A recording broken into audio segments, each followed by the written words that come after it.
Next, we move on to specification number 3, which states, understand that a double circulation provides a low-pressure circulation to the lungs and a high-pressure circulation to the body tissues. In simple terms, this specification is about the advantage of the double circulatory system, about how it helps the blood flow efficiently.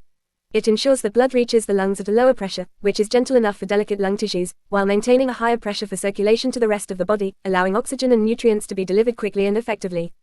So, talking about the advantages of double circulation, when blood flows through the tiny capillaries in the lungs, it loses a lot of its pressure and cannot move very quickly on its own. By returning the blood to the heart after it leaves the lungs, the heart can pump it again at a higher pressure before sending it to the rest of the body. This ensures that cells receive oxygen and glucose faster and more consistently. The left side of the heart has to pump blood over long distances, often against gravity, such as up to the brain. A higher pressure helps make sure all body tissues get sufficient oxygen and nutrients.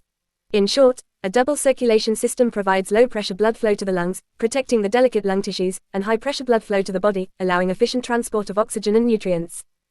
So that wraps up Unit 11.1 on the circulatory system. I've added the topical notes in both the description and the comments, so you can check them out whenever you like. I hope my videos make your studying easier. Thank you for watching, and I'll see you again next time.